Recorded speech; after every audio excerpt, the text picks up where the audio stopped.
Assalamualaikum warahmatullahi wabarakatuh.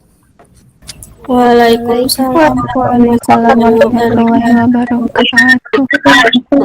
Ya, alhamdulillahirobbilalamin. Kita kembali lagi dalam pertemuan kita kali ini di pelajaran penulisan naskah. Semuanya masih semangat di siang kali ini dan juga selalu dalam kondisi sehat walafiat ya. 22 orang yang bisa gabung. Ibu ingatkan lagi untuk absensi kita kali ini silahkan isi di Google Classroom ya. Bagi yang berkendala hari ini tidak bisa masuk, silahkan untuk mengunggah surat izin orang tua ataupun surat izin dari dokter kalau kondisinya memang sedang berhalangan atau sakit. Sebelum kita mulai kegiatan kali ini, alangkah baiknya kita berdoa dulu ya. Sebelum memulai kegiatan pembelajaran di Google Meet ini, mari kita berdoa menurut agamanya masing-masing. Berdoa dipersilakan. Di pertemuan kita kali ini, kita akan membahas tentang struktur dramatik 3 babak. Minggu lalu kita ada yang ingat belajar tentang apa? Minggu lalu ya belajar tentang kayak nama apa sih ciri fisik seorang talent yang gitu-gitu. Sebelumnya itu ada kaitannya dengan pertemuan kita kali ini. Setelah kita menentukan tokoh dan mengembangkan karakternya, nah nanti karakter tokohnya itu setelah kita mempelajari atau mencari permasalahan dalam struktur dramatik pola 3 babak ini, nanti kita akan menerapkannya ya dalam cerita. Tujuannya nanti kita melalui memperhatikan tayangan referensi film, peserta didik mampu menyusun struktur dramatik 3 pola babak dengan tepat dan kreatif. Melalui berdiskusi, peserta didik mampu menyajikan plot, alur cerita dengan menarik dan komunikatif.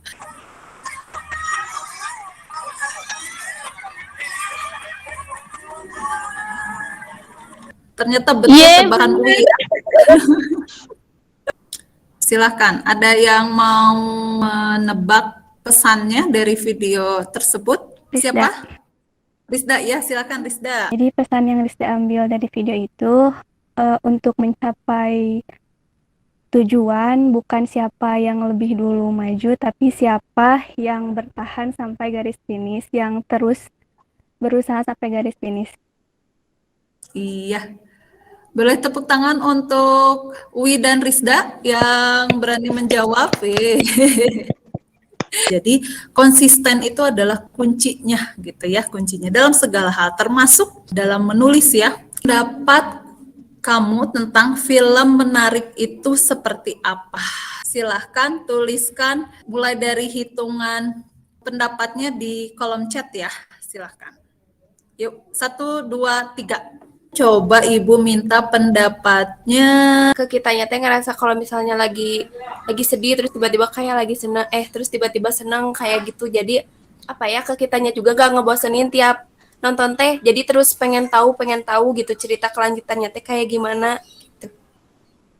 Oke, terima kasih jawaban yang bagus sekali dan juga membuat penasaran. Tidak kalah penting adalah memainkan emosi gitu ya, karena kita akan masuk ke dalam cerita tersebut sehingga ada emosi dalamnya. Penonton itu akan berempati kepada protagonis untuk ya mencapai tujuannya. Nah, itu yang memang kita masih cari bagaimana nih ya caranya supaya jalan ceritanya itu bisa membuat atau keterlibatan emosional penonton di dalamnya. Ya, di sini Ibu akan bagikan kelompok kerja. Ibu sudah sampaikan tugasnya yaitu membuat struktur 3 babak. Sudah tampil? Sudah, Ibu. Nah, di sini silahkan kalian tuangkan, kembangkan sekuen-sekuen. Contohnya Rio-nya ngapain di awal gitu ya. Ini kan ada babak 1, babak 2, babak 3. Nah, kalian setelah nanti harapannya di babak 1, babak 2 dan babak 3 kita membagi ke sekuen-sekuen dalam alur cerita itu terlihat bagaimana alur ceritanya ya. Ada yang ditanyakan untuk penugasannya? Atau ada yang kurang jelas? Sudah, Ibu. Ya, baik. Ibu kasih waktu sekitar 30 menit lah ya. Silahkan pecahkan bersama kelompoknya bagaimana penyusunan babak 1, babak 2, babak 3 dari ide, tema, dan logline yang tersedia. Iya, anak-anakku yang sedang berdiskusi, tadi Ibu pantau di chat, alhamdulillah tidak terlalu mengalami kendala ya. Tapi bagi yang kelompoknya mungkin ada yang mau share di sini. Mungkin kalau ada kesulitan untuk mengembangkan, terutama di ketika mulai konfliknya ya. Nah, silakan nanti kalian coba diskusikan lebih. Kelompok yang sudah siap, silakan. Ada yang tadi di chat grup ada 2 kelompok yang sudah mengisi. Assalamualaikum warahmatullahi wabarakatuh. Nama saya Sifarta dari perwakilan kelompok 4. Saya izin memaparkan hasil diskusi kelompok kami. Di babak 1, Rio sedang mengantar ibunya berobat dan Saka sedang check up di rumah sakit. Saat Rio sedang menunggu ibunya, Rio bergegas ke kantin untuk mencari makanan karena ia lapar. Lalu Rio melihat seorang pria yaitu Saka yang kesulitan berkomunikasi dengan penjaga kantin. Rio pun berinisiatif membantu pria tersebut yang ternyata pria tersebut itu tunarungu. Pun Rio mengetahui bahwa penyebab Saka menjadi tunarungu itu disebabkan oleh ayahnya sendiri. Jadi Saka teh menjadi tunarungu itu plot twistnya jadi disebabkan oleh ayahnya sendiri. Lalu selanjutnya setelah perbincangan terakhir dengan Saka, Rio pun sangat terganggu dengan ucapan Saka dan Rio pun memberanikan diri untuk bertanya kepada ayahnya. Dan ternyata kenyataannya seperti itu bahwa ayahnya lah yang membuat yang membuat Saka menjadi tunarungu karena kejadian tabrakan yang disebabkan oleh ayahnya Rio. Lalu Saka pun dengan senang hati membuka pintu maaf untuk Rio karena Saka sadar bahwa Rio sahabat yang menerima keterbatasan dia. Lalu mereka pun bersahabat kembali. Udah. Assalamualaikum warahmatullahi wabarakatuh. Waalaikumsalam warahmatullahi wabarakatuh. Beri tepuk tangan untuk Asifa dan teman-teman. Selanjutnya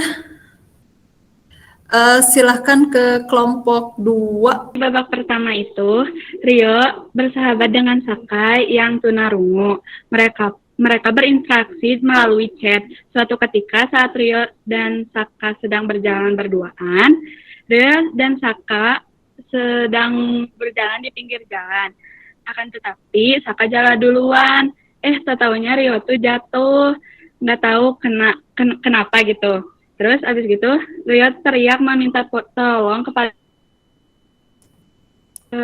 Saka tidak mendengar Rio. Dari situ Rio pun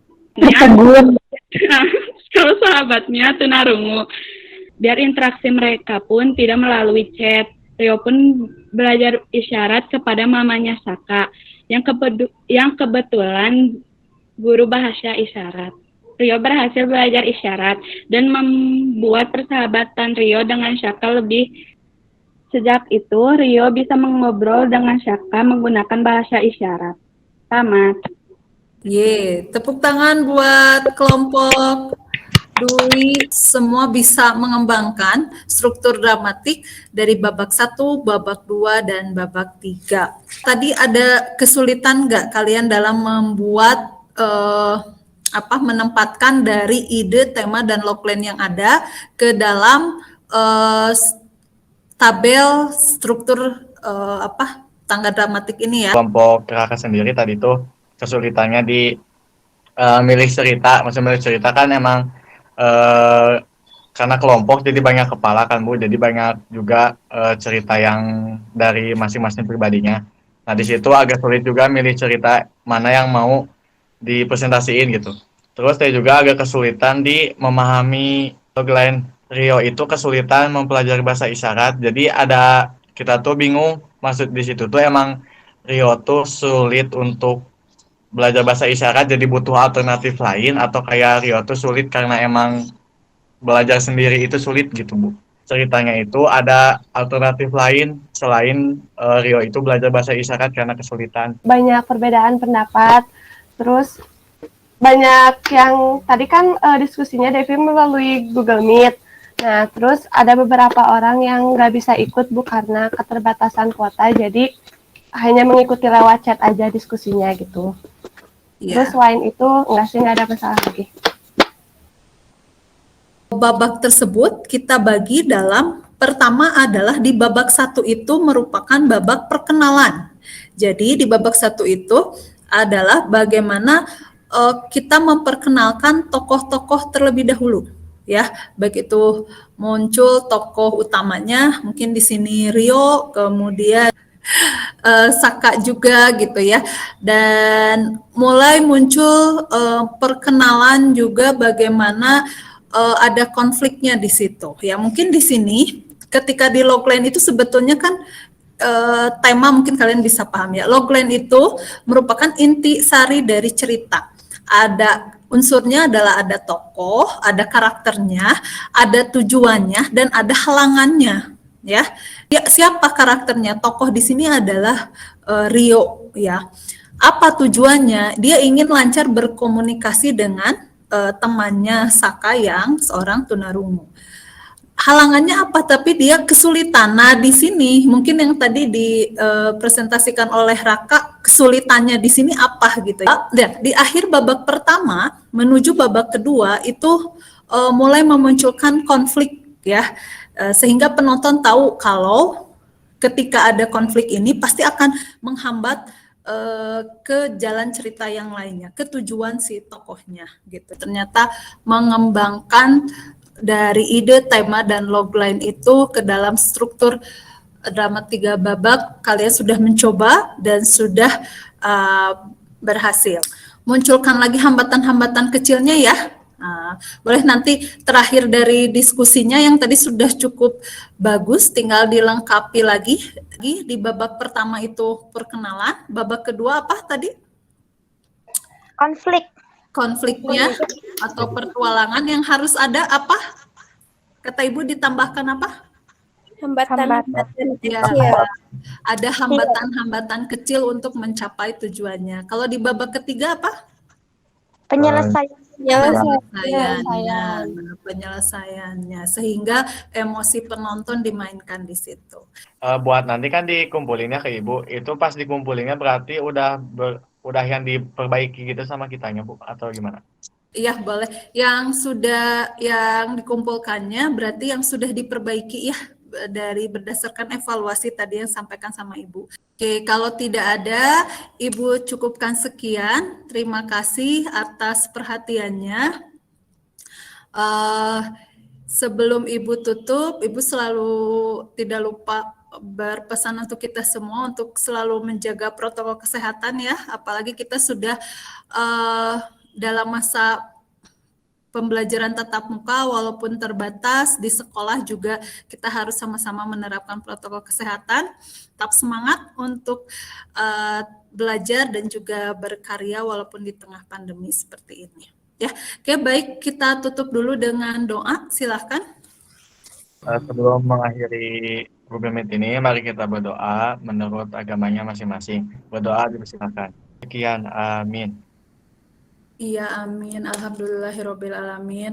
Terima kasih atas perhatian semuanya ya. Ibu pamit, mohon maaf kalau ada sesuatu yang kurang berkenan. Terima kasih atas perhatiannya. Wassalamualaikum warahmatullahi wabarakatuh.